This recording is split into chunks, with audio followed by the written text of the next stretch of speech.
पतलियाँ lake का ख्वाब मैं पिछले कई साल से देख रहा था। उसमें तैरते बर्फ़ के तोते नज़र आते थे। ये साल मेरे इन ख्वाबों की ताबीर का साल था। लेक का रास्ता सुर्ख और नीले फूलों से भरा हुआ था। रास्ते के मनाज़र ऐसे थे जो इससे पहले मेरी आँख ने कम कम ही देखे थे।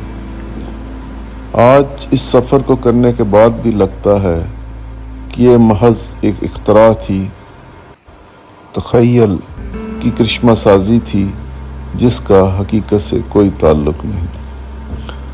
पतलियाँ लेक तक आने के लिए नीलम वैली का सफ़र करना पड़ता है। केरन या दीवारियाँ दोनों जानब से रोड लुआत नाले के बेला ब्रिज पर आती है और इस नाले के साथ कच्चे रोड पर कोई 3.5 घंटे का सफ़र करके पतलियाँ लेक तक पहुँचा जाता है। रास्ते की कुदरती ज़बाइश को लफ्ज़ों में बयान करना मुमकिन ही नहीं। कहीं चट्टानें, कहीं सब्ज़ घास के बड़े मैदान और उनमें बहते झरने। ये एक ऐसी गुमशुदा जन्नत थी जिसमें हम खुद ब खुद चले जा रहे थे। रास्ते में मुतअद्दिद चट्टानें देखीं जहाँ आबशारें गिर रही थीं। ढलवानों पर लदे फूलों की रंगत कहीं नीली थी, कहीं लाल थी, कहीं पीली थी। पहाड़ों की चोटियों तक सफ़र करते बेअनत फूल।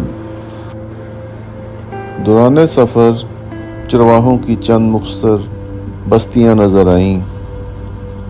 कुछ वापस जा चुके थे और कुछ अपनी वापसी की तैयारी में थे कि मौसम सरमा की आमद है। कुछ ही दिनों में बर्फ़बारी का आगाज़ हुआ जाता है। जैसे जैसे हम आगे बढ़ रहे थे, ठंडक का एहसास भी बढ़ रहा था।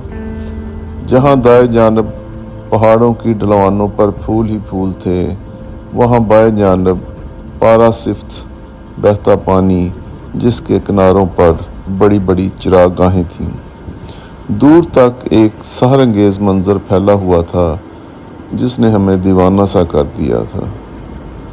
मैं पिछले कई साल से ऐसे कई मनाज़र देख रहा था, मगर प्यास है कि बुझती ही नहीं, दीवानगी है कि कम ही नहीं होती। मेरे इर्द गिर्द ज़ी-होश अशख़ास भी मुझे दीवाना ही समझते हैं। उलझन भी क्या है, जो दिखाई देगा वही समझेंगे ना। मेरी इस हालत का इजहार वसी शाह ने कुछ यूँ किया है। मैं इस हसार से निकलूँ तो और कुछ सोचूं, तुम्हारे प्यार से निकलूं तो और कुछ सोचूं। तेरी गली के अलावा भी और करिए हैं, जो इस दीवार से निकलूं तो और कुछ सोचूं। तुम्हारे हिज्र की सदियां, तुम्हारे वसल के दिन, मैं इस शमार से निकलूं तो और कुछ सोचूं। रचा हुआ है तेरा इश्क मेरे पोरों में, मैं इस खमार से निकलूं तो और कुछ सोचूं। ये मेरा जिस्म के मातम सराय हसरत है, मैं इस मज़ार से निकलूं तो और कुछ सोचूं।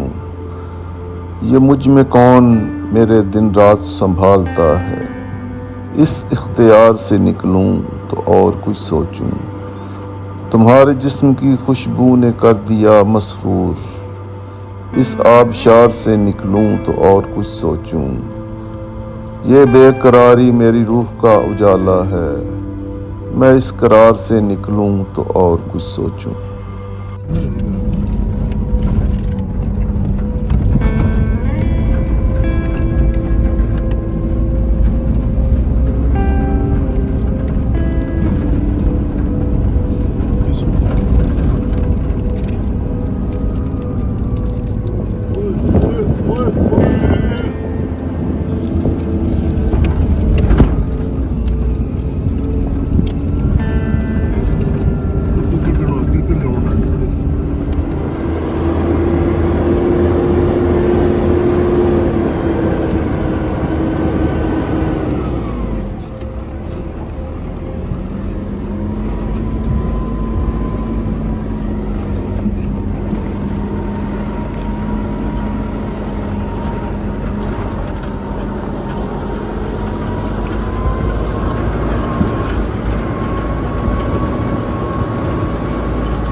ये रोड वहीं तक है, फिर खत्म हो जाती है वो सामने।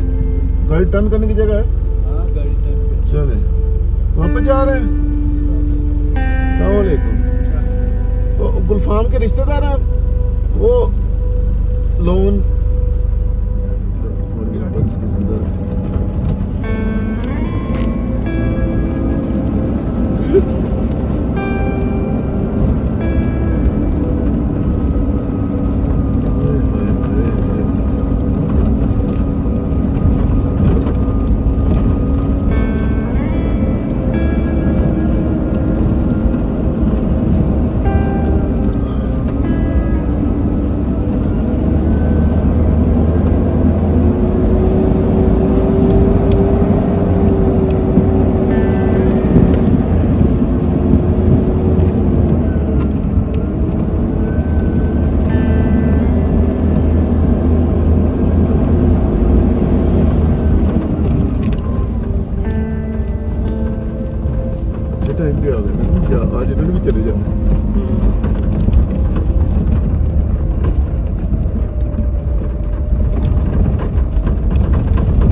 निकाल लो, पीछे तो बड़ी है पूरी।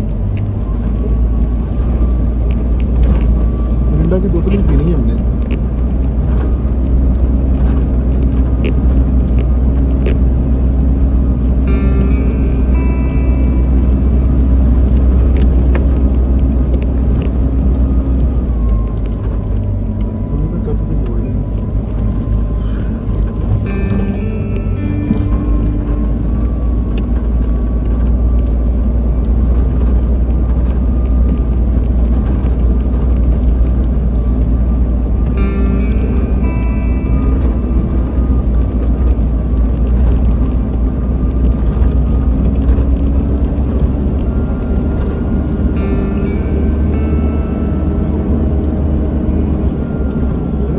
कह रहा था ना, वो देखे ना, वो कैंप है।